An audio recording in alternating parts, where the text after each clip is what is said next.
que l'Afrique est un continent qui a de l'avenir. L'Afrique est le continent où se mène actuellement ce qu'on appelle une guerre froide, une guerre géostratégique dans laquelle les différents blocs de l'OTAN et de l'autre côté, la Chine, la Russie et les autres pays, et se battent. Parce que quand vous voyez comment les ressources, les relations sont faites, parce que vous avez assisté tout récemment, le premier sommet Afrique-Corée du Sud. Afrique-Corée du Sud, le premier qui a regroupé même des sommités du monde entier, notamment même l'Union africaine qui s'est fait représenter par Mamad Faki et d'autres pays. Donc aujourd'hui, aucun pays ne peut envisager un développement géostratégique sans l'Afrique. Donc tous ces migments qu'on est en train de voir au niveau des États africains, notamment les États du Sahel, c'est dans le sens effectivement de se repositionner sur le plan de la diplomatie, parce que l'Afrique aujourd'hui est le continent qui compte et qui va compter demain dans le cadre effectivement de la bipolarisation du monde aujourd'hui. Parce que sur les papiers, vous direz que c'est les États-Unis, c'est l'OTAN les plus forts, mais en réalité, économiquement, l'autre bloc est en train de prendre le dessus. Et l'autre bloc est en train de prendre le dessus, et ces derniers-là aussi ne vont pas faire du cadeau au bloc russe et autres. Donc c'est une bataille qui est engagée. Même notre terrorisme qu'on est en train de vivre de façon objective, ça rentre dans le cadre effectivement de l'occupation des richesses des États africains et de l'exploitation des richesses africaines. Donc il faut avoir le courage de le dire. L'Afrique aujourd'hui en position de force. Maintenant, ce que les États africains doivent éviter, c'est de sauter pieds et mains liés pour aller chez un partenaire sans autant négocier la contrepartie. Il ne faut plus que nous retombions dans les mêmes erreurs de 1947-48 jusqu'aux indépendances. Il faut que l'Afrique puisse effectivement négocier d'égal à égal pour mettre à nu au devant les intérêts de ces populations. Parce qu'aujourd'hui, c'est mal vu et mal compris que les États africains qui regorgent suffisamment de moyens, de ressources naturelles, les premiers pays riches, gâtés par la nature entre griffes, se retrouvent les pays les misérables, les pays qui n'arrivent même pas à assurer le minimum vital à leur population ou un système sanitaire adéquat pour les populations. Donc aujourd'hui, il est évident que cette diplomatie russe est en offensive, mais il faut que les États africains, aujourd'hui surtout les pays de l'AES qui ont eu le courage d'aller vers la Russie, arrivent effectivement à s'assumer dans les choix, que ce soit des choix gagnants, que ce soit des choix qui tiennent compte des intérêts supérieurs des populations au-delà des intérêts individuels. Parce qu'on a vu à un certain moment le Burkina Faso avec la Chine, Taïwan, où les relations, les effets positifs des relations entre ces deux pays-là retombaient seulement sur une famille ou sur une catégorie de gens. Il faut éviter ce genre de négociations, il faut éviter ce genre de partenariat. Il faut que dès lors qu'un pays africain négocie avec un partenaire, que ce soit un partenariat gagnant-gagnant où l'intérêt supérieur est au-dessus des intérêts égoïstes individuels. L'étape actuelle, c'est que nous avons vécu avec l'Occident. Ce que nous avons vécu comme horreur. Je ne parle même pas de l'esclavage, je ne parle pas de la colonisation. Je parle du néocolonialisme qui est en train de se faire à ce moment-là. On ne peut pas s'ouvrir plus que ça. C'est comme quelqu'un qui est déjà en enfer. Il n'y a pas d'autre type d'enfer. Donc nous, tout ce qui peut venir, on est preneurs. Parce que ce qui vient là, on n'est pas sûr. Mais ce qui est avec nous là, on est déjà sûr que la balle s'est gâtée. Donc par conséquent, nous sommes focus sur le changement de paradigme, nous sommes focus sur la diversification des partenaires. Et tout cela qui peut permettre au Burkina Faso et aux Africains de traiter d'égal à égal avec les autres partenaires, nous sommes preneurs. Nous ne sommes pas là pour les beaux yeux de quelqu'un, nous sommes là pour les intérêts supérieurs des Burkinabés et pour les Africains. Ça ne dépasse pas ça. Et si la Russie répond à ces attentes-là, advienne que pour eux, nous sommes des partenaires.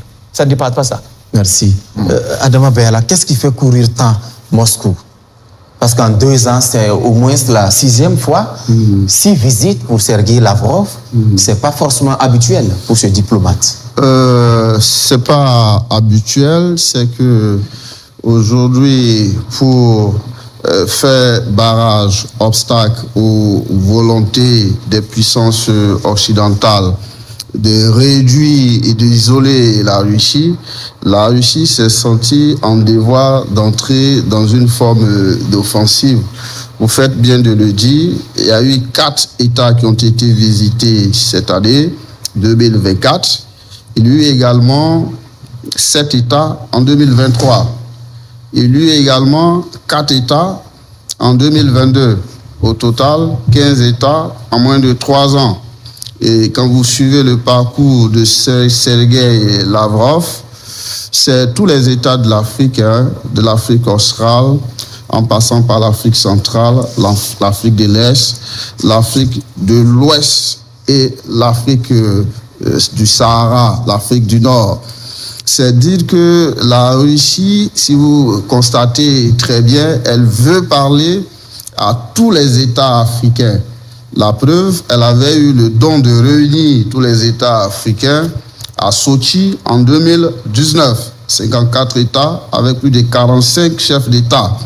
Aujourd'hui, elle veut parler à tous, mais à la lumière de ce qui se passe sur le terrain, on se rend compte que elle s'implante, elle s'enracine, elle gagne davantage de place dans les États instables, dans les États qui sont en proie à des crises. Suivez mon regard, c'est notre pays, c'est le Mali, c'est le Soudan, c'est la Libye, c'est la Centrafrique. Et j'ai envie de dire, vous posez la question tantôt, qu'est-ce qui fait courir la Russie? C'est collecter des voix de l'Afrique et du reste du monde pour peser dans les débats au niveau du Conseil de sécurité. Au-delà de la collecte des voix, il a dit en quelques mots, c'est essayer de saboter, essayer de faire connaître un échec à la conférence internationale sur la paix en Ukraine qui se prépare très bientôt en Suisse, du 15 au 16 juin. Il a dit la Russie n'a pas été invitée, la Chine s'est mise en devoir de ne pas participer. Et la Russie souhaite que ses amis, ses partenaires également n'aillent pas à cette conférence qui, selon le chef de l'État ukrainien, Volodymyr Zelensky, a pu mobiliser au titre des confirmations au moins 106 États. Que cherche la Russie? La Russie cherche également, en tant que premier partenaire commercial de l'Union européenne, qui a entrepris des mesures pour asphyxier, étouffer l'économie russe.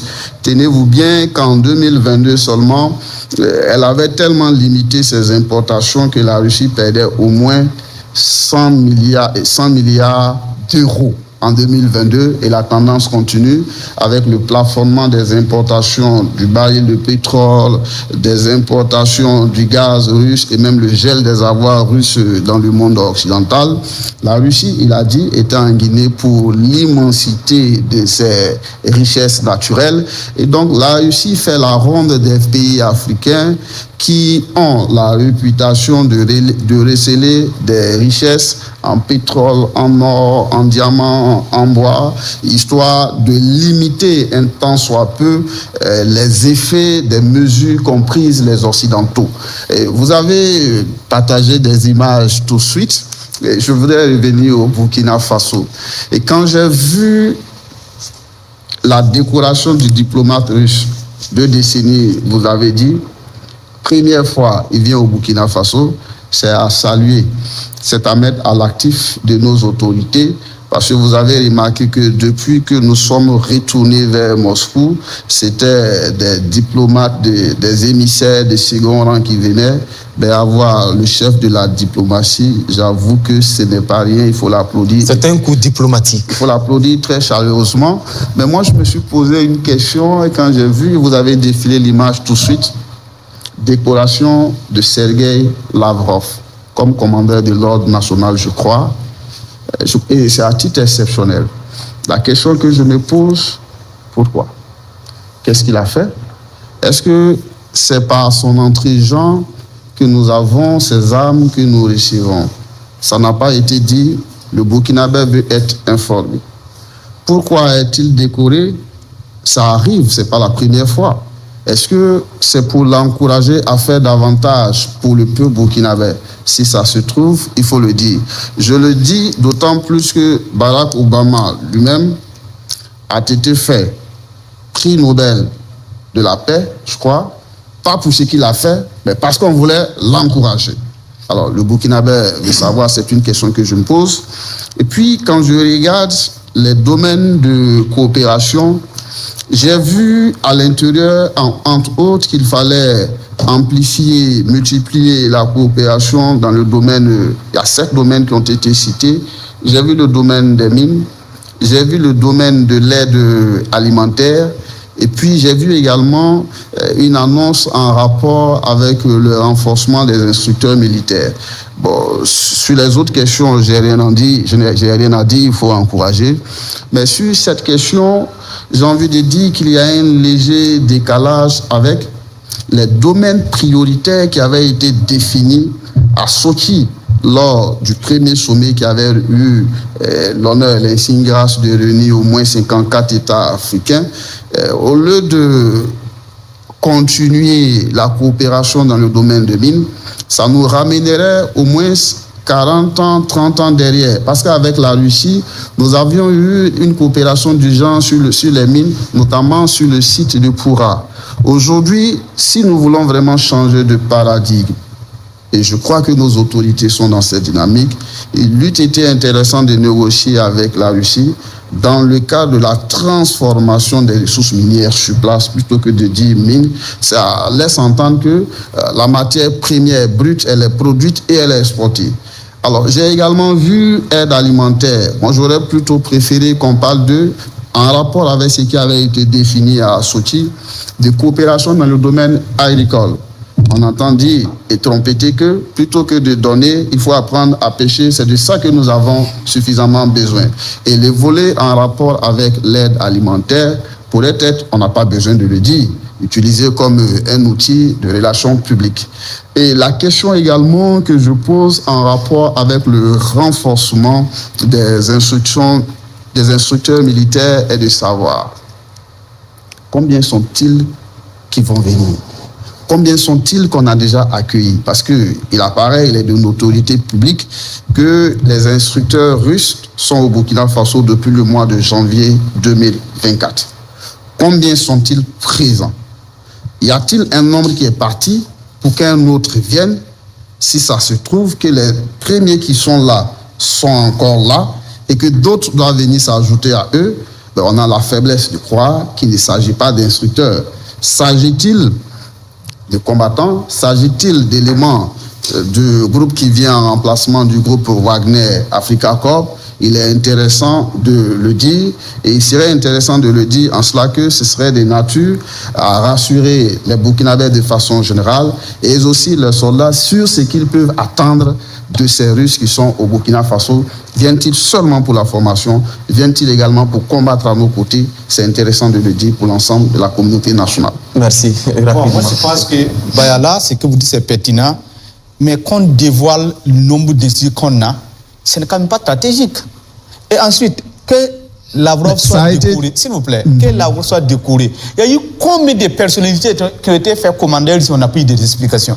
Il faut que, s'il y a des règles à appliquer, que ces règles soient uniformes pour tout le monde. Des personnalités ont été là, ils ont été décorés. Personne n'a levé le petit doigt pour dire qu'est-ce qu'il a fait. Mais quand c'est bien, vous-même vous l'avez soulevé, il faut dire que c'est bien pour qu'on avance. Ça ne dépasse pas ça. Il ne faut pas voir le noir partout quand même. Je voudrais relever qu'il y a des règles qui existent. Il y a 2 façons d'être décoré. Ici, c'est à titre exceptionnel. Et quand ça arrive, on le dit.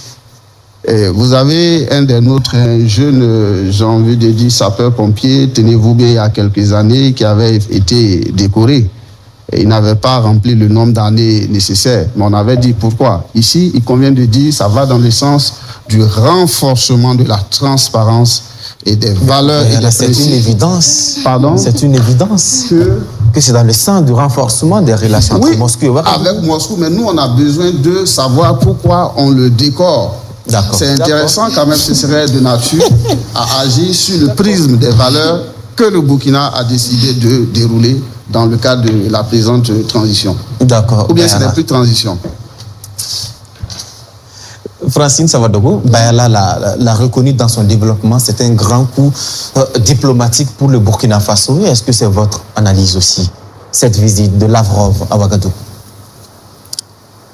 Pour les 2 pays, parce que déjà, la Russie est clairement dans une offensive diplomatique qui va du fait du contexte mondial aussi. parce qu'il y a un contexte géopolitique qu'il ne faut pas perdre de vue.